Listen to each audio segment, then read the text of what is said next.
Hello, humankind. Hope you all are fit and fine. The Phytoplankton Academy welcomes you all. And आज हम discuss करेंगे chapter number 5 of class 6 science NCERT. Chapter name is body movement. आपकी body में जो movements हो रहे हैं वो हम समझेंगे किस तरीके से होते हैं और क्यों होते हैं. सबसे पहला स्टेटमेंट, सिट एब्सोल्युटली स्टिल. जैसे आप बैठे हैं बिल्कुल शांत ऐसे ही बैठे रहिए. अब आपको क्या ऑब्जर्व करना है, the moment taking place in your body. आपकी बॉडी में जो मोमेंट हो रहे हैं उनको ऑब्जर्व करें. क्या क्या हो रहे हैं, ब्लिंकिंग योर आइज़, आपकी पलक तो पक्का झपक रही हैं, उसके साथ साथ आप सांस भी ले रहे हैं, तो इनको आपको ऑब्जर्व करना है. तो अगर हम शांत भी बैठे हैं ना तब भी हमारी बॉडी में कुछ मोमेंट्स होते रहते हैं. When you are writing in your notebook, इस बच्ची को देखिए कुछ ड्राइंग बना रही है, तो इस तरीके से जब आप नोटबुक में कुछ राइट करते हैं तो क्या होता है, आपका हैंड भी मूव करता है, आपका जो है क्योंकि आप स्माइल कर रहे हैं तो ये भी मूव करता है. ठीक है, इस तरीके से बॉडी में मूवमेंट होता है. हमारी बॉडी के डिफरेंट पार्ट्स में डिफरेंट तरीके से मूवमेंट होता है, इवन जब हम साइलेंट या चुपचाप बैठे रहते हैं. अब क्या होता है, जैसे कि कुछ examples, you get up and go to your teacher. जब आप उठकर टीचर के पास जाते हैं, या फिर स्कूल कंपाउंड्स में जाते हैं, या फिर घर पर जा रहे हैं स्कूल के बाद, इन सब में मूवमेंट हो रहा है ना. वॉक करना, रन, स्किप, जंप, ये सारे मूवमेंट्स के पार्ट हैं. चलिए एक चीज़ बूझो की प्रॉब्लम समझते हैं. बूझो क्या कह रहा है कि प्लांट्स तो एक ही जगह खड़े रहते हैं, क्या प्लांट्स में भी मूवमेंट होता है. अब बोझो की प्रॉब्लम तो बड़ी भारी प्रॉब्लम है, इसको अभी हम सॉल्व करेंगे. सबसे पहले हम टेबल नंबर 5.1 को समझेंगे. How do animal move from place to place. First, cow. Cow के पास क्या होते हैं, लेग्स होते हैं. काउ करती है वॉक. काउ के पास 4 लेग्स होते हैं. ठीक है, ह्यूमंस के पास भी लेग्स होते हैं, बस 2 होते हैं, लेकिन करते क्या है, हम भी वॉक करते हैं. स्नैक के पास पूरी की पूरी बॉडी होती है. बॉडी तो हमारे पास भी होती है, लेकिन स्नेक अपनी बॉडी की हेल्प से मूव करते हैं. यहाँ पे वो वाला बॉडी पार्ट लिखना है जिसकी हेल्प से हम मूव कर रहे हैं एक प्लेस से दूसरे प्लेस पे. ठीक है, तो बॉडी से पूरी करते हैं स्नैक, उसको कहते हैं स्लीथर. बर्ड्स क्या करती हैं, बर्ड्स अपने विंग्स की हेल्प से फ्लाई करती हैं. ठीक है, इनके मूवमेंट को हम कहते हैं फ्लाइंग. इंसेक्ट्स क्या करते हैं, इंसेक्ट्स के पास लेग्स भी होते हैं. कुछ इंसेक्ट्स अपनी बॉडी की हेल्प से मूव करते हैं. तो इस तरह के मूवमेंट को अगर लेग से कर रहे हैं तो वॉक करना भी कहेंगे. इनके पास विंग्स भी होते हैं इंसेक्ट्स के पास. ठीक है, इवन एंटीना, ये सारी चीज़ें होती हैं. अब वॉक करेंगे, कुछ इंसेक्ट्स क्रीप करते हैं, कुछ क्रॉल करते हैं. ठीक है, वॉक भी करते हैं, फ्लाई भी करते हैं. फ़िश क्या करती है, फ़िश की क्या बॉडी, कैसी बॉडी होती है, स्ट्रीम लाइन बॉडी. ठीक है, स्ट्रीम लाइन बॉडी पता है आपको क्या होती है, जो सेंटर में से ऐसी फुली फुली सी होती है, स्वैलन, और उनके कोने जो होते हैं ये ऐसे पतले पतले से कोने होते हैं. ऐसी होती है ना फिश, थोड़ी थोड़ी सी, तो इसको स्ट्रीमलाइन बॉडी कहते हैं. और फिश करती क्या है, स्विम करती हैं. Okay, swimming. देखो राइटिंग तो मेरी बहुत ही गज़ब है, आपको थोड़ा ध्यान रखना है. ठीक है, ये हो गया. नेक्स्ट, तो ये सारे क्या हैं, मोमेंट के एग्जाम्पल हैं. Walk, run, fly, jump, creep, crawl, slither, swim. But question ये है, why is it that many animals walk while a snake slither. कुछ एनिमल्स वॉक करते हैं, कुछ स्लीथर क्रॉल कर रहे हैं, और कुछ स्विम कर रहे हैं. तो डिफरेंस क्या है इनमें, चलिए समझते हैं. Human body and moment. Let us look closely at some of our own moment. सबसे पहले हमें अपने मोमेंट को समझना है before looking at all these varieties of moments in the animals. Animals की अदर वेराइटी को समझने से पहले हम अपना समझते हैं, उसके बाद देखेंगे उनमें क्या हो रहा है. आपके पास क्वेश्चन है, do you enjoy during physical exercise at school. Of course enjoy तो करते ही हैं. देखिए इस तरीके से कर रहे होंगे ना स्कूल के अंदर आप, तो बड़ा मज़ा आता होगा ये सब करने में. कभी हाथ नीचे, कभी ऊपर, कभी कहीं. How do you move your hands and legs while doing exercise. अब आप बताइए कि कैसे करते हो. चले हम कुछ ट्राई करते हैं, कुछ मोमेंट. क्या करना है हमको, इस तरीके से बॉल को इमेजिन करना है अपनी क्लास में या जहाँ पर भी आप बैठे हैं कि आप विकेट के ऊपर मार रहे हैं बॉल. तो क्या हो रहा है, आपका जो शोल्डर है ना यहाँ पर, ये आपका हाथ है, यहाँ पे जो शोल्डर है ये इस तरीके से मूव हो रहा होगा, ऐसे रोटेट हो रहा है ना शोल्डर आपका पूरा का पूरा एक साथ. लेकिन आपका हैंड की बात कर रही हूँ, लेकिन आपका शोल्डर वहीं पे रहेगा, शोल्डर मूव नहीं करेगा. तो क्या होता है, did you rotate it at the shoulder in a circular movement. Yes, हमने अपने हाथ को रोटेट किया. Did your shoulder also move. Shoulder तो मूव नहीं किया. Lie down. अब आपको लेट जाना है जैसे ये बंदा लेटा है. And rotate your legs at the hip.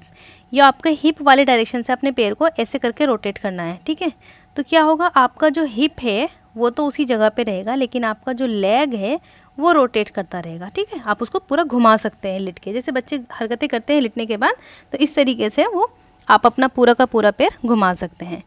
अब इसके बाद आपको क्या करना है, bend your arm at the elbow and the legs at the knee. अब जैसे कि इस बंदे ने यहाँ से अपना हाथ था, इसको एल्बो वाले जॉइंट से मूव कर दिया, उसी तरीके से इसने क्या किया, यहाँ पर आप देखिए इसने अपना जो घुटना था ये नी वाले जॉइंट से इसको इस तरीके से मूव किया। तो बेसिकली अब कहाँ पे बेंड हुआ, नी वाले जॉइंट पर। ठीक है, यहाँ पे एल्बो वाले जॉइंट पर मूव किया आपने। Which part of your arm did you bend, कौन सा पार्ट आपने मूव किया, ये वाला हाथ इधर का और ये वाला हाथ। स्ट्रेंथन योर आर्म, अब आपको अपनी हाथ सीधा कर लेना है, ये आपका शोल्डर था, यहाँ से अब आपको नहीं ऐसे किया था ना, लेकिन अब आपको अपना हाथ पूरा सीधा कर लेना है। And try to bend it downwards, अब आपको उल्टी तरफ डाउनवर्ड्स मूव करना है। अभी तो आपने इस साइड मूव किया था, ठीक है, अब आपको अपना हाथ ये इधर मूव करना है नीचे की तरफ। तो ज़रा करके देखिए हो जाएगा क्या, हड्डी टूट जाएगी आपकी, लेकिन होगा नहीं। तो थोड़ा समझना है, इस तरीके की चीज़ें नहीं होती। Are you able to do it, of course नहीं कर सकते।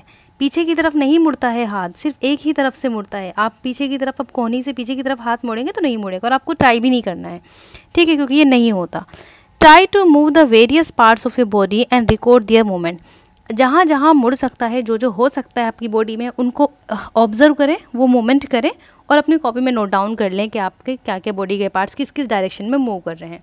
अभी जो हमने ये दो चीज़ पढ़ी है, इसमें हमें ये समझ में आया है कि हमारा जो शोल्डर था, ठीक है, ये शोल्डर वाला पार्ट और हिप वाला पार्ट, तो यहाँ पे तो पूरा का पूरा मूवमेंट हो रहा था सर्कुलर मोशन में, ठीक है, हमारे हैंड का। लेकिन जब हमने एल्बो वाले पार्ट पे मूव किया और नी वाले पार्ट पर मूव किया, तो ये पूरा मूवमेंट नहीं हो रहा था, सिर्फ एक साइड में मूवमेंट जा रहा था, दूसरी साइड में मूव नहीं कर सकता। जैसे कि आपका पैर है, आपने पैर अपना इधर की तरफ मोड़ लिया इस डायरेक्शन में, ठीक है, लेकिन अगर मैं आपसे कहूँ ये आपका पैर, आप इसको इस डायरेक्शन में मोड़े, ज़रा अपनी तरफ घुटना इधर करें, क्या हो जाएगा, नहीं हो पाएगा। तो इस तरीके के मोमेंट्स नहीं होते हैं। तो इनमें क्यों नहीं होते हैं, इसको हम समझेंगे। Why is it that we are able to move a few parts of our body easily in various direction and some only in one direction? ऐसा क्यों है कि हमारी बॉडी के कुछ पार्ट्स एक डायरेक्शन में मूव कर जाते हैं, कुछ नहीं करते। Why are we unable to move some parts at all? तो क्यों हम अनेबल है इस तरह के मूवमेंट्स करने के लिए। बेसिकली इसका रीज़न है जॉइंट्स एंड इनवॉल्यूंटरी मसल्स। हमारी बॉडी में डिफरेंट काइंड्स के जॉइंट्स होते हैं जो हमें अलाउ करते हैं मूव करने के लिए। जैसे यहाँ पे एल्बो जॉइंट्स है, तो ये एल्बो जॉइंट सिर्फ एक डायरेक्शन में मूव कराता है। नी जॉइंट है, सिर्फ एक डायरेक्शन में मूव कराता है। लेकिन हमारा जो ये हिप जॉइंट या फिर शोल्डर जॉइंट, जिसको हम हिंज जॉइंट कहते हैं, बॉल एंड सॉकेट सॉरी, इस तरह के मूवमेंट पूरा रोटेट करा देते हैं हमारे पैर को, हाथ को। तो इस तरीके से अलग अलग जॉइंट्स होते हैं। उनके साथ इनवॉल्यूंटरी मसल्स भी होती हैं। मसल्स कई तरह की होती हैं, जिसमें वॉल्यूंटरी मसल्स, हार्ट मसल्स और इनवॉल्यूंटरी मसल्स। इनवॉल्यूंटरी मसल्स होती हैं जो हमारी मर्ज़ी के ख़िलाफ़ चलती हैं। वॉल्यूंटरी को तो हम अपनी मर्ज़ी से चलाते हैं, लेकिन इनवॉल्यूंटरी को जो हमारी मर्ज़ी से नहीं चलती, तो हम चाह कर भी उनको दूसरी डायरेक्शन में नहीं लेके जा सकते। आई समझ में बात? मुझे लगता है कुछ तो आपकी बात समझ में आई होगी। अब हम सबसे पहली वाली एक्टिविटी करते हैं, क्योंकि हमें एक्टिविटी करने में बहुत मज़ा आता है, ठीक है। फर्स्ट एक्टिविटी में लिखा हुआ है place a scale length wise on your arm. अब आपको अपनी आर्म पे इस तरीके से एक स्केल बांध लेनी है, so that your elbow is in the centre. अब आपकी जो एल्बो है ये सेंटर में आ गई, नहीं आ गई? Ask your friend to tight the scale, अच्छे से बंधवा लो अपने दोस्त से, और आपका दोस्त तो ऑफ कोर्स बहुत ही अच्छे से बांधेगा। Try to bend your elbow, are you able to do it. अब आपको क्या करना है, अपने एल्बो को बेंड करने की कोशिश करो। जैसे हमने यहाँ पे बेंड किया था तब तो हो गया था, लेकिन क्या अब आप बेंड कर सकते हैं? ऑफ कोर्स नहीं कर सकते, स्केल है, वरना स्केल भी टूट जाएगी, हाथ में चोट लग जाएगी। तो चलिए देखते हैं हमारी बॉडी में किस तरह के मूवमेंट होते हैं। नेक हमारी कम्प्लीटली रोटेट कर सकती है। आप अपनी गर्दन को पूरा तरीके से घुमा के देखो कि क्या पीछे भी देख लोगे कि आप गर्दन पूछे करके बिल्कुल अपनी कमर का साइज़ वाइज सब चीज़ें, नहीं हो सकता तो नहीं होगा। पार्शियली मूव कर सकती है कि हम बस टर्न करके पीछे देख सकते हैं क्या चीज़ें हैं, लेकिन पूरा नहीं घुमा सकते। बेंड होती है, ऑफ कोर्स बेंड होती है। जब हम कहते हैं येस मामा ये चीज़ चाहिए, नहीं चाहिए, तो वहाँ पे हमारी बेंड होती है। लिफ्ट, क्या गर्दन पे आप कुछ वज़न रख के उठा सकते हो? नहीं उठा सकते। तो इस तरीके से आपकी गर्दन जो है वो कुछ भी लिफ्ट नहीं करती। Does not move at all, ऐसा तो नहीं है यार, थोड़ा बहुत तो मूव करती है, तो ये वाला तो बिल्कुल गलत है। अब रिस्ट की बात करते हैं, जो हमारा रिस्ट होता है ना हाथ में, जो इसको क्या कहते हैं, कलाई कहते हैं। कंप्लीटली रोटेट करती है। आप अपनी रिस्ट को पूरा अच्छे से घुमा के देखो, बहुत अच्छा भी लगेगा और घूम भी जाएगी। पार्शियली नहीं, पूरी की पूरी रोटेट होती है। बेंट होती है ऊपर नीचे दाएं बाएं बेंट होती है। लिफ्ट, क्या कुछ वज़न उठा सकते हो अपनी कलाई में? यस उठा सकते हैं। हाथ में लो, कुछ वज़न उठा सकते हैं। Does not move at all, ऐसा तो है ही नहीं। तो ये जितनी भी चीज़ें यहाँ पे लिखी है, neck, wrist, finger, knee, ankle, toe, back, head, elbow, arm, इन सब में थोड़ा थोड़ा मूवमेंट ज़रूर होता है। इसीलिए does not move at all वाला कॉलम हमारा बिल्कुल ख़त्म जाएगा। हमारी बॉडी में कुछ ऐसी बोन्स भी हैं जहाँ पर बिल्कुल भी मूवमेंट नहीं होता, ठीक है। इस तरह के जॉइंट्स भी हमारी बॉडी में हैं, वो अभी हम पढ़ेंगे। तो ये आप टेबल देख लेना थोड़ा ध्यान से, क्या क्या मैंने पूरा भर दिया है इसको। चलें, Did you notice that we are able to bend or rotate our body in place where two parts of our body seem to be joined together, like the elbow and the shoulder or the neck? अब आपने notice किया होगा कि हमारी body में जहाँ कुछ आके जुड़ रहा है, ऐसा लग रहा है कि जैसे कुछ जोड़ दिया ना यहाँ पे, वहाँ पे कुछ मूवमेंट हो रहा है। जैसे कि गर्दन ला के जोड़ दी हमारी बॉडी से, हाथ ला के जोड़ दिए, तो वहाँ कुछ मूवमेंट हो रहा है। बेसिकली ये जोड़ना नहीं होता, ये होते हैं जॉइंट्स, ठीक है। इनको हम कहते हैं joints. These places are called joints. Okay, joints को आप ऐसे डिफाइन कर सकते हैं, a point where two or more bones are connected in a human skeletal system. अगर आपको मतलब कहीं लिखनी है डेफिनेशन, तो इसलिए मैंने आपको बता दी।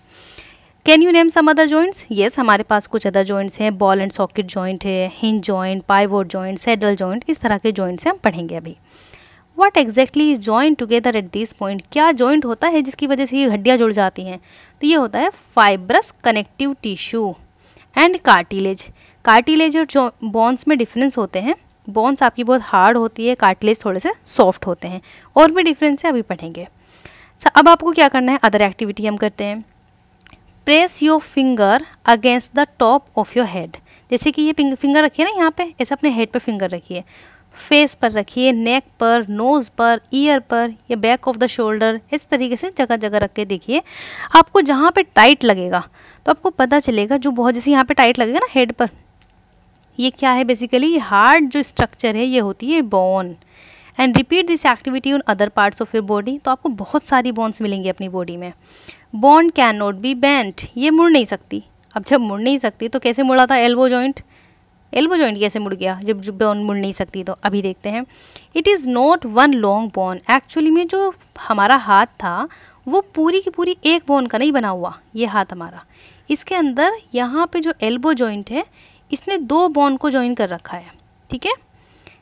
ये यहाँ पे एक बोन यहाँ पर है शोल्डर से एल्बो तक, और एक बोन हमारे रिस्ट पाम यहाँ पे होता है ना, ये यहाँ तक, यहाँ पर एक बोन है। तो ये दोनों बोन आपस में इस जॉइंट पर जुड़ रही हैं। So it is different bone joined together at elbow. Similarly, there are many bones present in each part of the body. We can bend or move our body only at those points where bones meet. हम अपनी body को सिर्फ वहीं पर bend कर सकते हैं जहाँ पर कोई जॉइंट होता है, जहाँ पर वो आकर मिलती है। पूरी की पूरी जो हमारी एक बोन पूरी होती है उसको हम बेंड नहीं कर सकते, ठीक है। नेक्स्ट, अब हमारे पास जैसे हमने अभी पढ़ा था कि बहुत सारे जॉइंट्स हैं, उनमें से हम सबसे पहला जॉइंट देख लेते हैं, ball and socket joint. Ball and socket joint आपको क्या करना है, roll a strip of paper into a cylinder. देखें यहाँ पे ये जो सिलेंडर जैसा है ना, ऐसे आपको एक पेपर का बना लेना है, ठीक। उसके बाद make a small hole in an old rubber or plastic ball. जो आपकी पुरानी प्लास्टिक की बॉल होगी कोई, उसमें एक होल कर देना है यहाँ पे, और उस होल में ये रबर, ये जो पेपर आपने बनाया था सिलेंडर पेपर, ये डाल देना है अंडर सुपरविजन। अगर आपके टीचर करा सकती हैं तो अच्छे से करिए, आप खुद भी कर सकते हैं, बड़ा काम नहीं है। And push the paper cylinder into as shown in the figure. You can also stick cylinder on the ball, pull the ball in the small bowl. Basically क्या करना है, देखो ये ले लिया आपने एक बाउल घर पे, ठीक है। इस बाउल के अंदर आपने अपनी एक बॉल ली और उस बॉल को इतना काटना है आपको, इतना, ठीक, ये काट लिया। इस बॉल को इतना काटने के बाद आपको एक सिलेंडर का, अपने पेपर को रोल करके एक सिलेंडर जैसा स्ट्रक्चर बनाया था, ठीक। अब ये आपको इसमें फिट कर लेना है। अब आपको जब मूव करेंगे ना तो ये पूरा स्ट्रक्चर आपका मूव करता रहेगा, ये वाला, लेकिन ये नहीं करेगा मूव, ठीक है।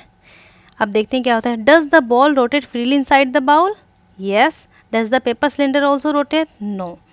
Now imagine that paper cylinder is your arm. अब आपको ये समझना है कि ये आपकी आर्म है, जैसे मैंने आपको बताया, and ball is its end, और ये इसका एंड है। The ball is like the part of the shoulder to which your arm is joint and this rounded end, ये जो राउंडेड एंड था इसको हम कहते हैं कैविटी। कैविटी का मतलब कोई भी होलो प्लेस जहाँ पे हमने अपने हाथ को रख दिया। अब आप समझिए जैसे कि ये एक इंसान है, ठीक है, ये कोई बंदा है, ये गर्दन है उसकी, और ये रहा उसका पेट वेट जो भी कुछ है, ये होते हैं हाथ, ठीक है। ये तो आपको मैंने ऐसे बता दिया, लेकिन जहाँ पे हमारे हाथ ही जुड़े होते हैं जिस पॉइंट पर, ये क्या होता है, यहाँ पे ये जो शोल्डर जुड़े हैं तो ये इस जगह में जुड़े हैं, ठीक है, ये जो है ये कैविटी है, ठीक है। ऐसे ही हमारा पैर यहाँ पे जुड़ा है ना, तो ये भी एक कैविटी है, इस कैविटी में जुड़ा है, ठीक। ये होलो स्पेस होता है जिसमें लाके गॉड ने हमारे पैर को और हाथ को रख दिया। Can you name some joints which you can of recollecting the body movements we are tried beginning of this section. अब हमें कुछ जॉइंट्स को देखना है, ठीक है। ये है हमारे पास बॉल एंड सॉकेट जॉइंट जिसकी हमने बात की थी। बॉल एंड सॉकेट जॉइंट कहाँ पर होता है, आपके शोल्डर में, एंड हिप जॉइंट। ये a movable joint where one bone is hooked into the hollow space of one another bone. ये इस तरह का जॉइंट है बॉल एंड सॉकेट जॉइंट, जहाँ पे एक बोन आपकी हुक्ड होती है, जुड़ी होती है दूसरे वाके होलो स्पेस में, दूसरी बोन के होलो स्पेस में। ओके, नेक्स्ट पढ़ते हैं पाइवोट जॉइंट।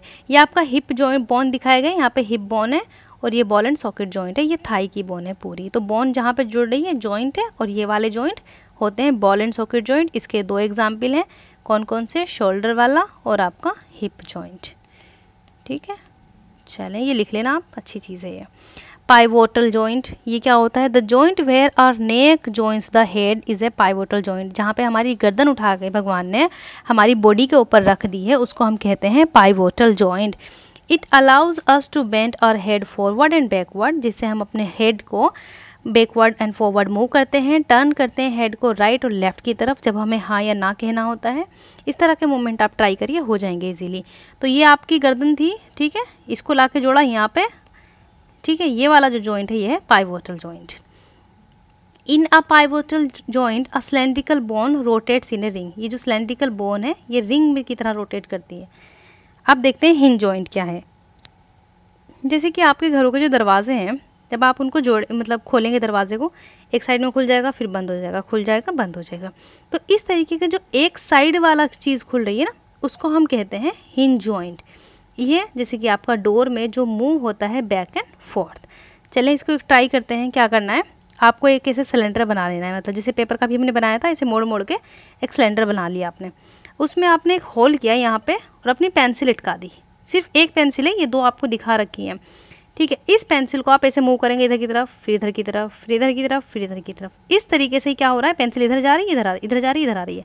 इस तरह के मोमेंट को हम कहते हैं हिंज जॉइंट।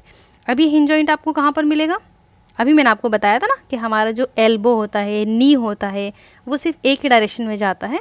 तो इस तरह के मोमेंट को हम हिंज जॉइंट कहते हैं। अब देखो ये हिंज जॉइंट आपका नी का दिखा है, ये आपका घुटने का जॉइंट है, नी जॉइंट, ठीक। The elbow has a hinge joint that allows only a back and forth movement. Can you think of more example of such joint. Elbow joint, knee joint, interphalangeal, जो phalangeal होती है मैं बताऊंगी आपको, then टिबियोटेलर joint. Basically ये बड़ी class के terms हैं, आप 6th क्लास के बच्चे हैं, तो मैं सिर्फ आपको एग्जाम्पल दे रही हूँ। अगर आपको ज़्यादा ही कन्फ्यूज़न है, समझना है बहुत, तो मैं आपको बता सकती हूँ। नेक्स्ट है फिक्स्ड जॉइंट। चलिए फिक्स्ड जॉइंट वो जॉइंट होते हैं जो मूव नहीं होते लेकिन जुड़े तो होते हैं। ऐसे जॉइंट्स कहाँ पे मिलेंगे, हमारे हेड में। देखो ये जो आप स्ट्रक्चर देख रहे हैं इन भाई साहब का, जिस किसी का भी है ये, तो यहाँ पे ये वाली बोन, ये बोन, ये बोन, ये आपस में जुड़ी हुई है, ठीक है, इन सब चीज़ों से जुड़ी हुई है, इनको हम कहते हैं फिजर।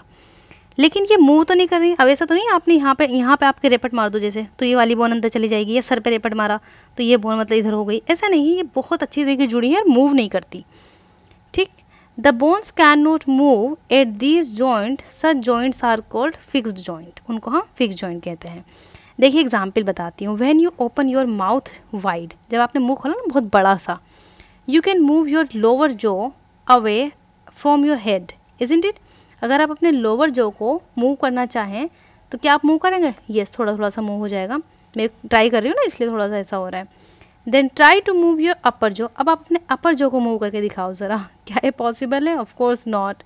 There is a joint between the upper jaw and the rest of the head which is a fixed joint. जो आपका अपर जो है ना वो जुड़ा हुआ है। ये आपका अपर जो, मैं कैसे बनाऊँ स्ट्रक्चर इसका, ये आपका अपर जो, ये आपका पूरी बॉडी हो गई, ठीक है, ये आपकी आंखें हो गई। आप अगर अपने इस जो को मूव करेंगे तो ये मूव नहीं होगा, तो ये आपके पूरे हेड से जुड़ा हुआ होता है, ठीक है। We discuss only some of the joint that connects parts of our body. What gives the different parts of the body their different shapes. हमारी बॉडी में ऐसा क्या है जो हमें शेप देता है। देखिए, जब भी हम कोई चीज़ बनाते हैं कुछ भी, तो उसकी शेप हम देखते हैं, ठीक है, कि किस तरह की इसकी शेप बनी हुई है। इसी तरीके से जब भगवान ने हमें बनाया, अल्लाह ने हमें बनाया है, तो हमें एक ब्यूटीफुल सी शेप दी है। ये शेप बनाने के लिए हमसे पहले कोई चीज़ बनाई गई होगी, तो हमसे पहले उसका फ्रेमवर्क तैयार किया गया होगा, दैट इज़ योर स्केलेटन। हमारी जो हड्डियों का जो ढांचा बना होता है स्केलेटन, वो हमें शेप देता है, ठीक है। If you wanted to make a doll, अगर आपको कोई गुड़िया बनानी है, what will you make first, क्या बनाएंगे, सबसे पहले फ्रेमवर्क बनाएंगे। सबसे पहले आपके जहन में आएगा कि किस तरीके से हाथ होने चाहिए, कैसे पैर होने चाहिए, ये सारी चीज़ें। कुछ भी चीज़ अगर हम कोई बनाते हैं, अपना कोई मॉडल बनाते हैं, तो पहले उसको फ्रेमवर्क देते हैं। इसी तरीके से ह्यूमंस का जो फ्रेमवर्क है उसको हम कहते हैं स्केलेटन, जो हमारी बॉडी को शेप देता है। क्या क्या करता है स्केलेटन, हमें शेप देता है, मूवमेंट्स में हेल्प करता है, ब्लड सेल्स का फॉर्मेशन होता है, हमें प्रोटेक्शन देता है, हमारे जो वाइटल ऑर्गन्स हैं जैसे कि किडनी को प्रोटेक्ट करना, लंग्स को प्रोटेक्ट करना, हार्ट को प्रोटेक्ट करना, और स्टोर करता है मिनरल्स को। ये 5 इंपॉर्टेंट चीज़ें मैंने जो आपको स्केलेटन की बताई हैं। आई डोंट थिंक कि ये आपको कोई और बताएगा, ठीक है। Next, human skeleton is composed of 305 bones at the birth. जब हम पैदा होते हैं तो हमारे पास होती हैं 305 बोन, लेकिन ये कम होके हो जाती है 206 जब हम बड़े होते हैं, क्योंकि हमारी जो ये वाली कॉक्सिक्स बोन है ये फ्यूज़ हो जाती है।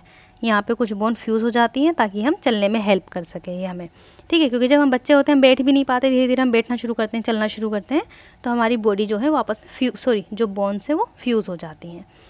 This framework is called skeleton, जो अभी हमने स्केलेटन की बात की। How do we know that this is the shape of a human skeleton. अब आपको कैसे पता चला कि हमारी जो शेप है वो इस तरह की है, ये भूत जैसा इंसान है। ये बेसिकली पहली बात तो हम जब टच करेंगे ना तो हमें कुछ आइडिया हो जाता है जब हम फील करते हैं, लेकिन हमें जो बेटर आइडिया होता है वो होता है एक्सरे इमेज से। जब आप एक्सरे की इमेज देखेंगे आपको सारी हड्डियों का पता चल जाएगा, ठीक है। ये जो एक्सरे होते हैं ये क्या शो करते हैं, the shape of the bones in a body, okay. अब आपको क्या करना है, feel the bones in your four arm, जो आपके आगे वाले हाथ की जो आर्म्स है, अपर आर्म्स, लोअर लेग्स, अपर लेग्स, उनको आपको फील करना है कहाँ कहाँ पर बोन्स है। और ये एक्सरे की इमेज दी गई है, देखो एंकल और जॉइंट्स की, नी जॉइंट्स की, ये आप देखो कि किस तरीके से हमारे एक्सरे में दिखाते हैं। अब नेक्स्ट, बेंड योर फिंगर्स, अपनी फिंगर्स को बेंड करो। Are you able to bend them at every joint, क्या पूरे जॉइंट्स पे आप उनको बेंड कर सकते हैं। How many bones does your middle fingers have, ये आपकी मिडल फिंगर ये रही, कितने जॉइंट्स है इसमें, सबसे पहले ऊपर वाला यहाँ पर एंड यहाँ पर, ठीक है। तो 1 2 3 4 इतने सारे जॉइंट्स हैं। Feel the back of your palm, it seems have many bones isn't it. अब जब आप इसको फील करेंगे तो बहुत सारे, पीछे की तरफ से फील करोगे ना तो आसानी से पता चल जाएगा, आगे की तरफ से शायद इतना ना पता चले। So it is made up of several small bones called carpals. बहुत छोटी छोटी बोन्स की बनी होती हैं जिनको हम कार्पल्स कहते हैं। ये हमारे हाथ की बोन्स हैं। चलें अब अगली एक्टिविटी करते हैं। टेक अ डीप ब्रेथ, जल्दी से गहरा सांस लीजिए, वैसे भी इतना पढ़ लिया हमने, थोड़ा सा गहरा सांस लीजिए। And hold it for a little while, हल्की देर के लिए इसको रोक के रखो, ऐसे करो। फील योर चेस्ट बोन, अब आप अपनी चेस्ट की बोन को ना फील करना शुरू करो। And back bone by gently pressing the middle of the chest and back at the same time. उसके साथ साथ जब आप फील कर रहे हो चेस्ट की बोन को, एक थोड़ी देर के लिए आपने होल्ड किया सांस को, चेस्ट की बोन को फील कर रहे हो, उसके साथ साथ आप जेंटली हल्के से प्रेस करो अपना चेस्ट का middle part and back at the same time, और पीछे की तरफ से। तो आपको क्या फील होगा, आप अपनी रिब्स को काउंट कर सकते हैं कि कितनी सारी बोन्स है हमारी चेस्ट में, उनको कहते हैं रिब्स। ये रहा आपका रिब का स्ट्रक्चर। कितनी रिब्स होती है हमारे पास, 12 पेयर्स ऑफ रिब्स होती है हमारे पास, ठीक है। अब यहाँ पे देख लेते हैं, 2 रिब्स ईच साइड में होती है और इसको रिब केज कहते हैं। रिब केज क्या होता है, ribs are curiously bent, they join to the chest, जो हमारे चेस्ट से जुड़ी होती हैं यहाँ पर, and the backbone together to form a rib cage. अब आपसे कोई पूछने लगे रिब केज क्या होता है, तो रिब केज क्या होता है, ये आपकी रिब्स जो आपकी चेस्ट बोन से जुड़ी होती है, इस पूरे स्ट्रक्चर को मिला के हम कहते हैं रिब केज। ठीक है। 2 ribs on each side of the chest. Some important internal parts of our body lie protected inside this cage. जैसे मैंने आपको बताया लंग्स को प्रोटेक्ट करते हैं रिब्स। इवन जो हमारा हार्ट होता है लेफ्ट साइड में थोड़ा सा रिब इस तरीके की होती है, यहाँ पे हार्ट को प्रोटेक्ट करता है। जो पीछे वाली रिब्स है हमारी, ये 12th पेयर जो होता है, ये हमारी किडनी को प्रोटेक्ट करता है। तो इस तरीके से रिब केज हमारे डिफरेंट पार्ट्स को, जो वाइटल ऑर्गन्स है, उनको प्रोटेक्ट करता है। चलिए, ask some friends to touch their toes without bending their knees. देखो, आप अपने दोस्त से कहो कि चलो ऐसे करके दिखाते हैं, ये जैसे इसने कर रहा है, अपने नी को जो बेंड नहीं करना और अपने टूज, इनसे टू को टच करना है अपनी फिंगर से। इससे क्या होगा, starting move from the neck, सबसे पहले आप गर्दन की तरफ से मूव करना शुरू करेंगे। मूव योर फिंगर डाउनवर्ड्स, नीचे की तरफ फिंगर जाएंगी। On the back of your friend, what you feel is the backbone, तो फिर पीछे से वो आके आपके ये वाली जो सिचुएशन है यहाँ पे आपके आके फील करेगा, तो उसको आपको बैकबोन नज़र आएगी। ठीक है। It is made up of many small bones called vertebra. ये जो है ना हमारी पीछे की बोन, ये कुछ स्मॉल बोन से बनी होती है, जिसको हम वर्टिब्रा कहते हैं। ठीक है। सीटेड, ये जो पोजीशन मैंने आपको बताई थी कि आपको पोजीशन करनी है, इसको हम कहते हैं सीटेड फॉरवर्ड बेंड। बेसिकली कुछ एडिशनल इन्फॉर्मेशन मैंने आपके लिए रखी है, क्योंकि बाद में आपको बता नहीं पाएंगे, अभी आपके लिए इम्पॉर्टेंट है, आप इनको यूज़ कर सकते हैं। ठीक है। अब क्या होता है, हमारी जो पूरी बैकबोन है उसमें 33 वर्टिब्रा होते हैं। The rib cage is joint to this bone, rib cage से जुड़ा होता है। ठीक है। Next, if backbone was made up of only one long bone, अगर आपकी पूरी की पूरी बैकबोन जो थी ये सिर्फ एक बोन की बनी होती, तो उससे क्या नुकसान होता, उससे ये नुकसान होता, हम झुक नहीं पाते। ठीक है। जो पोजीशन मैंने आपको ये बताई थी झुकने की, ये नहीं हो पाती, सीधे खड़े रहते हैं हमेशा, सीधे जाके लेट जाते, सो जाते, झुकने का काम ख़त्म हो जाता। मेक योर फ्रेंड स्टैंड, अपने दोस्त से कहो कि खड़ा हो जाए जल्दी से। Both hands press to the wall and ask her to push the wall. अब आप उससे कहोगे ज़रा इस दीवार जो है ना, इसको ज़रा पुश करके पीछे की तरफ कर थोड़ा सा, तो आप क्या नोटिस करोगे, the bones on the back are the prominent while the shoulders are. जब वो पीछे की तरफ कर रहा होगा ना, तो उसके शोल्डर पीछे की तरफ होने, वो कोशिश तो बहुत करेगा दीवार को पीछे करने की, होगी तो नहीं ना उससे, लेकिन आप तो करवा रहे हो, क्योंकि आपको क्या देखनी है, आपको देखनी है उसके शोल्डर बोन, इस तरीके से उसके शोल्डर बोन बाहर आ जाएंगी। ठीक है। उसको आप फील कर सकते हैं। अब इसको ऑब्जर्व करना है carefully. This structure is made of pelvic bone. ये जो स्ट्रक्चर यहाँ पे दिया गया है, ये नीचे वाले पार्ट की हम बात कर रहे हैं, अभी हमने शोल्डर बोन की बात की। ये पेल्विक बोन है।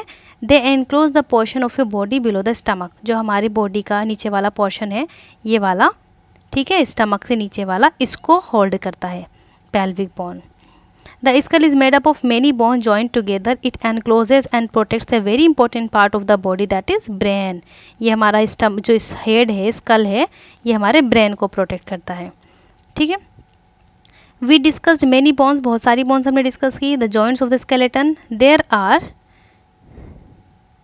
सम additional part of the skeleton that are not hard. कुछ इसके अलावा, बोन्स के अलावा, कुछ ऐसे इंपॉर्टेंट पार्ट्स भी हैं हमारे स्केलेटन में जो कि हार्ड तो नहीं है बोन की तरह, but which can be bent हो जाते हैं। हमने क्या पढ़ा था कि बोन्स जो हैं वो बेंट नहीं होती। कहाँ पर बेंट होते हैं, जॉइंट्स बेंट होते हैं। जॉइंट्स क्या होते हैं, जहाँ पर दो बोन्स आके मिलती हैं। लेकिन इसके अलावा हमारे स्केलेटन में एक चीज़ और है, जो कि है कार्टिलेज। कार्टिलेज क्या होते हैं, कार्टिलेज होते हैं जो कि बोन्स की तरह हार्ड तो नहीं होते, लेकिन बेंट हो जाते हैं। They are called cartilage. अब आप अपने ईयर को फील करो, जैसे ये बंदा फील कर रहा है, इसका जो ये वाला पार्ट होगा थोड़ा सा हार्ड होगा, ये तो बिल्कुल सॉफ्ट हो गया, तो मसल्स हैं यहाँ पे, लेकिन ये जो पोर्शन है बोन की तरह तो हार्ड नहीं है ना ये, तो ये वाला पार्ट बेसिकली आपका होता है cartilage. Okay, now you can see this is your cartilage. अब फील तो आपने कर ही लिया है, चलो। You do feel something in the upper part of the ear that is not soft, बहुत सॉफ्ट नहीं है, but not as hard as bone, bone की तरह हार्ड भी नहीं है। ये कार्टिलेज है आपका। कार्टिलेज आपके जॉइंट्स में भी आपको मिलेगा। We have seen our skeleton is made up of many bones। हमारे स्केलेटन बहुत सारी बोन्स से बना है, जॉइंट्स से बना है और कार्टिलेज से बना है। अब आपसे कोई पूछे कि स्केलेटन में सिर्फ बोन्स होती हैं, नहीं, स्केलेटन में और चीज़ें भी होती हैं, जॉइंट्स होते हैं, कार्टिलेज होते हैं। You could feel bent and move many of them, उनमें से आप बहुत सारे को बेंड करा सकते हो, ठीक है, मूव करा सकते हो। अब हमने क्या लर्न किया, हमने लर्न किया कि हमारी जो बोन्स हैं in a body, about joints that help us move in the different ways. Basically हमें मूव करने में कौन हेल्प करता है, ये जॉइंट्स हेल्प करते हैं। What makes the bones move and the way they do, किस तरीके से होती है। मेक ए फिस्ट, अब आपको अपनी मुट्ठी बनानी है हाथ की, and bend your arm at the elbow and touch your shoulder with the thumb. ये आपने क्या करना है, देखो इस तरीके से यहाँ पे करो, ठीक है। पहले आपने मुट्ठी बनाई पूरी ऐसे बंद करी, उसके बाद इस तरीके से आपने ये अपना हाथ मोड़ा, ठीक है। तो ये कैसा लगेगा, यहाँ की जो मसल्स है स्वेलन कर जाएंगी। अब जब आप स्ट्रेच करोगे हाथ को तो फिर से ये ऐसी नॉर्मल हो जाएंगी, कॉन्ट्रैक्ट हो गई थी पहले यहाँ पे, फिर से रिलीज़ हो जाएंगी। तो क्या हो रहा है, ये जो स्वेलन रीजन है ना आपकी बॉडी में, अपर आर्म में, ये मसल्स होती हैं, और ये मसल्स बल्ज हो गई थी जब आपने कॉन्ट्रैक्शन किया, जब आपने मुट्ठी बांधी, प्रेशर दिया और इसी तरीके से मोड़ा तो ये बल्ज हो गई, तो ये आ गई मसल्स बाहर। It become smaller in length. Now bring your arm back to the normal position. What happen to the muscles, जब आपने कॉन्ट्रैक्ट की थी अब ये आपका नॉर्मल पोजीशन पे आ गया जब आपने इसको छोड़ दिया। तो क्या हुआ, जब आपने कॉन्ट्रैक्ट किया द मसल्स बिकम शॉर्टर, छोटी हो गई, स्टीफर हो गई, थिक हो गई। इट पुल्स द बोन, और ये बोन्स को खींचती हैं। बेसिकली मसल्स आपकी पेयर में वर्क करती हैं। कैसे वर्क करती हैं, पेयर में। When one of them contract, जब एक कॉन्ट्रैक्ट करती है तो बोन उसको पुल करती है उस डायरेक्शन में, और दूसरी मसल्स उसको जो पेयर की दूसरी मसल्स है वो रिलैक्स करती है।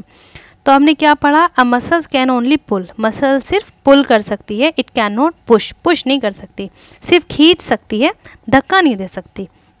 दस two muscles have to work together, इसलिए दो मसल्स को एक साथ वर्क करना होगा एक बोन को मूव कराने के लिए। अब ये कुछ क्वेश्चंस है, आप इन क्वेश्चंस को पढ़िए कि अर्थवॉर्म कैसे मूव करते हैं हमारी बॉडी में, अदर बोन्स का किस तरीके से मूवमेंट है। अब हम ये पढ़ेंगे, आपको क्वेश्चन में कोई भी प्रॉब्लम है आप मुझसे पूछ सकते हैं।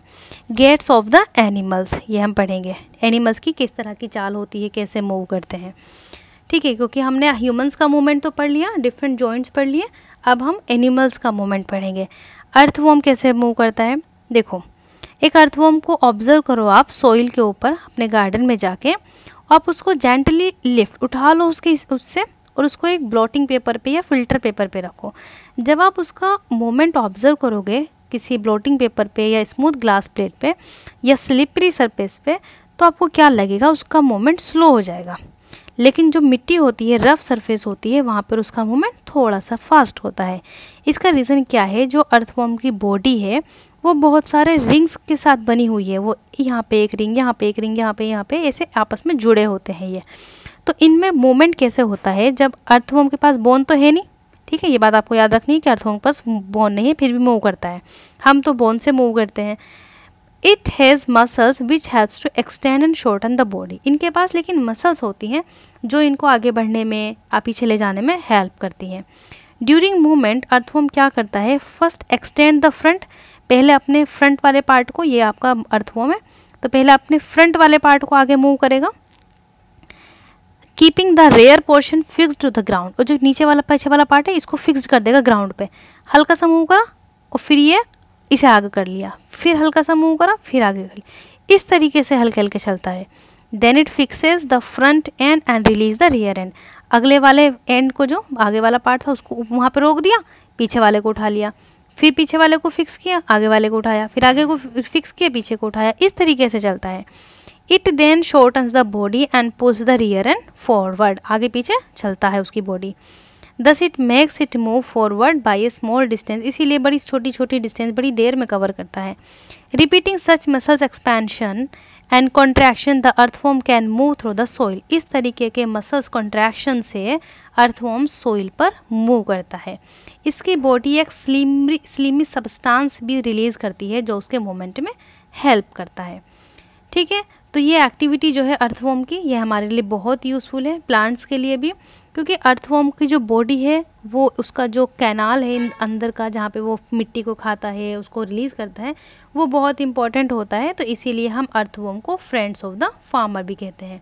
यहाँ पे कुछ छोटी छोटी इन्फॉर्मेशन दी गई हैं कि वहाँ पे हेयर लाइक स्ट्रक्चर कुछ प्रोजेक्शन होता है, ये इसके अंदर, ये आप पढ़ लीजिएगा, अगर आपको नहीं समझ में आया तो मैं बता दूँगी। देन स्नेल, स्नेल के बारे में आपने सुना है, कहाँ पर होती है स्नेल। अब अपने गार्डन में फील्ड में जाके देखो, आपको कुछ अगर स्नेल मिल जाए तो बरसात के मौसम में जनरली मिल जाती है। इनकी जो ऊपर वाली बॉडी यहाँ पे रख के फिरती है, ये मोटा सा पार्ट, इसको हम कहते हैं शेल, ठीक है। ये एक्चुअली इसका आउटर स्केलेटन होता है स्केल का, बट इसमें बोन नहीं होती, it's not made up of bone, एक सिंगल यूनिट है ये that does not help in moving, moving में हेल्प नहीं करता एक प्लेस से प्लेस दूसरे प्लेस में, इसको पूरी बॉडी को उठाकर ड्रैग करना होता है, यहाँ से यहाँ, यहाँ से यहाँ, इस तरीके से। Place the snail on a glass plate, अब आपने जैसे अर्थवॉर्म के साथ किया था ऐसे ही आप इसके साथ भी करोगे, इसको ग्लास प्लेट पे रख दोगे। आपको ऑब्जर्व करना है केयरफुली कि ग्लास प्लेट पे इसका मूवमेंट कैसा होगा। तो अगर हम अर्थवॉर्म और स्नेल की बात करें तो स्नेल और भी स्लो चलेगा, ठीक है, ग्लास प्लेट पर एज कम्पेयर टू अर्थवॉर्म, ठीक है। A thick structure and the head of the snail में come out at an opening in the shell, sorry, the thick structure is its foot and made of strong muscles, ठीक है। यहाँ पे आप देख लेंगे कि केयरफुली किस तरीके से ग्लास प्लेट पर वो चल रहा है, उसका मूवमेंट थोड़ा सा स्लो होता है as compare to earthworm. Cockroach की अगर बात करें तो कॉकरोच वॉक कर सकता है, क्लाइम कर सकता है, एज वेल एज फ्लाई भी कर सकता है। मैंने जब इंसेक्ट की बात की थी आपको बताया था कि इंसेक्ट्स के पास लेग्स भी होते हैं, विंग्स भी होते हैं, कभी कभी उनकी पूरी बॉडी भी हेल्प करती है उनको मूव करने में। तो कॉकरोच ऐसा इंसेक्ट है जिसके पास 3 पेयर ऑफ लेग्स होते हैं, ये आर्थ्रोपोडा किंगडम में आते हैं ना, ये वॉक कर सकते हैं। इनकी बॉडी जो है वो हार्ड आउटर स्केलेटन से बनी होती है, हार्ड आउटर स्केलेटन, और इनका आउटर स्केलेटन जो होता है ये कुछ प्लेट से जॉइंट होता है टुगेदर, जो उनको मूवमेंट में अलाउ करता है। There are 2 pairs of wings attach to the body, यहाँ पे 2 पेयर्स विंग्स के होते हैं, इनकी बॉडी से अटैच होते हैं, एक यहाँ पे विंग्स होते हैं, नीचे की तरफ, तो 2 पेयर विंग्स होते हैं।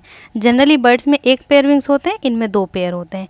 पेयर भी तो इनके 3 पेयर्स हैं, कितने 6 तो पेयर हो गए, 4 हो गए इनके पंख, तो कितनी चीज़ हो गई, 10 चीज़ तो ये हो गई मूवमेंट की। The cockroach has distinct muscles, और मसल्स भी कुछ है। एक इंपॉर्टेंट बात बताऊँ कॉकरोच के बारे में, अगर आप इसका हेड काट दोगे कॉकरोच का तो ये 7 दिन तक जिंदा रह सकता है। जनरली ऐसे क्वेश्चन जीके में पूछे जाते हैं कि ऐसा कौन सा एनिमल है जिसका हम हेड काटते हैं तो वो कुछ दिन जीवित रह सकता है, वो आपका कॉकरोच होता है। Those near the legs move to walking, the body muscles move the wings from the cockroach fly. चलो अब करते हैं बर्ड्स की बात। बर्ड्स कैसे फ्लाई करती हैं? बर्ड्स की जो बोन्स होती हैं वो होलो होती हैं, खोखली होती है अंदर से, जिसकी वजह से वो लाइट हो जाती हैं और बर्ड्स हवा में उड़ जाती है। The bones of the hind limbs are typical for walking, जो पीछे वाली लिम्स की बोन्स होती हैं वो वॉकिंग के लिए हेल्प करती हैं। पर्चिंग, पर्चिंग मतलब जब ये पेड़ पे जाके बैठती हैं और उसकी ब्रांच को पकड़ लेती हैं, उसको पर्चिंग बोलते हैं। ये रहा बोन का स्ट्रक्चर कि इनकी होलो बोन्स होती हैं, किस तरीके से इनके विंग्स हेल्प करते हैं। Bony parts of the four limbs are modified as wings, जो इनके बोनी पार्ट्स हैं ये विंग्स में मॉडिफाई हो जाता है। शुरू में तो ये नहीं था लेकिन बाद में ये मॉडिफाई हो गए। The shoulder bones are, basically ये सब इवोल्यूशन का मतलब है। अगर आप वो समझेंगे कि पहले क्या हुआ था एनिमल्स में, बाद में इवोल्यूशन है। आप छोटी क्लास के बच्चे हैं तो आपकी समझ में नहीं आएगी। आप सिर्फ कुछ कुछ इंपॉर्टेंट चीज़ें याद रखें, जैसे कॉकरोच में 3 पेयर्स लेग्स होते हैं, 2 पेयर्स विंग्स होते हैं, आउटर जो इनका स्केलेटन है वो हार्ड होता है, ये कैसे मूव करते हैं, स्नेल के ऊपर जो होता है वो किस तरह का बना होता है, इस तरीके से चीज़ें आपको याद रखनी है। ठीक है, अगर बर्ड की बात करें, the breast bone are modified to hold the muscles to flight, जो इनकी ब्रेस्ट बोन्स होती हैं यहाँ वाली, ये मॉडिफाई हो गई है मसल्स में, जो कि फ्लाइट में हेल्प करती है। Which are use to move the wings up down, जो विंग्स को अप डाउन करने में हेल्प करती है। फिश का तो मैंने आपको बताया था कि जैसे कि ये हमने बोट बनाई तो स्ट्रीम बोट है ना, देखो इस तरीके की फ़िश होती है, यहाँ पे पतला यहाँ पे पतला, फिर बीच में स्वेलन, यही तो हेल्प करता है फिश को मूव करने में।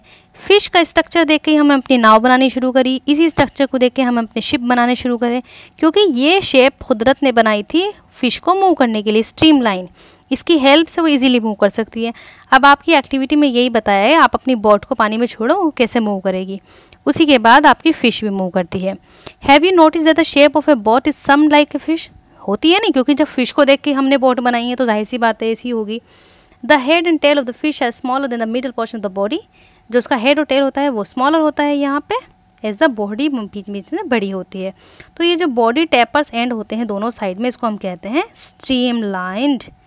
ठीक, this shape is such that water can flow around it, इसके चारों तरफ पानी मूव हो सकता है easily and allow the fish to move in the water, इसकी हेल्प से फिश वाटर में मूव करती है। The skeleton of the fish is covered with strong muscles, इनका जो स्केलेटन है वो स्ट्रॉन्ग मसल से बना होता है, कवर्ड होता है। During the swimming muscles make the front part of the body curve and one side of the tail part swing towards the opposite side, ये वाला जो आगे वाला पार्ट होता है ये जब अंदर पानी में जाता है तो पीछे वाला पार्ट इसकी हेल्प करता है पुश करने में। The fish forms a curve, एक कर्व की तरह ये बन जाते हैं। Then quickly the body tail curve to the other part, this makes a jerk and pushes the body forward, और ये इस तरीके से, ऐसे आपने देखा होगा ना फिश को ऐसे निकलते हुए ऐसे करके, तो ये जर्क बनाती है और फिश स्विम करती है। ओके, ये आप यहाँ पे उसका मूवमेंट देखोगे, ये तो कैसे कैसे कैसे मूव कर रही है, ठीक है, इधर की जा रही है, इधर फिर इस तरीके से, फिर ये मूव किया, तो ये जर्क पोजीशन है। चलें अलग चीज़ पढ़ते हैं, हाउ डू स्नैक्स मूव। अब आते हैं स्नैक्स पर। देखो स्नैक्स के पास एक लॉन्ग बैकबोन होती है, ठीक है, और बहुत सारी थिन मसल्स होती हैं जो एक दूसरे से कनेक्टेड होती हैं, even though they are far from one other. हालांकि अगर हम स्नैक की बात करें, ये हो गया स्नैक का स्ट्रक्चर, तो यहाँ पे इसमें लॉन्ग बोन होगी और बहुत सारी मसल्स होती हैं। हालांकि ये मसल्स होती दूर दूर हैं लेकिन एक दूसरे से जुड़ी होती हैं। अब देख लो स्नैक की पूरी बॉडी कितनी प्यारी सी बनी होती है। Muscles also connected the backbone, और फिर ये मसल्स उसके साथ बैकबोन से भी कनेक्ट होंगी, रिब्स से भी, स्किन से भी। स्नैक की स्नैक्स की बॉडी कर्व्स होती है, इनटू मैनी लूप्स में कर्व हो जाती है। देखो ये तो आपने देखोगे स्नैक ऐसे कर करके भी कर्व हो जाता है ना, बहुत सारे लूप्स में। Each loop of the snake gives it A forward push and pressing against the ground. जो हर एक लूप है वो उसको आगे की तरफ मूव करने में हेल्प करता है, and against the ground, ground से आगे जाने में। Since it's long body makes many loops, each loop gives it this push and the snake moves forward very fast, not in a straight line. तो इसी वजह से हर एक लूप, देखो इतने सारे लूप बना लिए, हर एक लूप इसको आगे को जाने को कहेगा, आगे को जाने को, इसीलिए तो इसकी बॉडी इतना फास्ट भागती है। अगर स्ट्रेट लाइन में होती तो इतनी जल्दी नहीं कर सकती। अभी जल्दी से अपनी इस तरह की पोजीशन बनाकर जल्दी से भाग जाता है, ठीक है। We have learned about the use of the bones and muscles, movement of the different animals. अब पहेली बूझो की एक प्रॉब्लम आती है, चलो उसको समझते हैं क्या प्रॉब्लम है पहेली और बूझो के पास।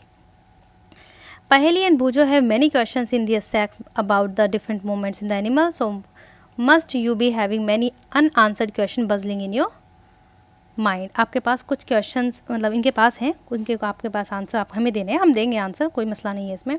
एक बात समझ लेते हैं, जो एंशियंट के ग्रीक फिलोसोफर थे एरिस्टोटल, उन्होंने एक बुक लिखी थी गेट ऑफ एनिमल। इसका मतलब होता है एनिमल्स की चाल, एनिमल कैसे मूव करते हैं। तो उन्होंने अपने आप से क्वेश्चन पूछ लिया था कि why do different animals have the body parts that they do have, and how do these body parts help animal to move the way they do.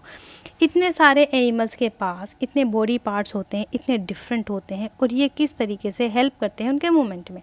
ये उनका खुद का क्वेश्चन था, लेकिन उनके पास उस वक्त में ये एनसीईआरटी अवेलेबल नहीं थी और इतने सारे सॉल्यूशन उनको नहीं पता थे। तो ये डिफरेंसेस, सिमिलैरिटीज़ जो एनिमल्स में होती हैं, क्यों होती हैं, ये सारे इवोल्यूशन का प्रोसेस है।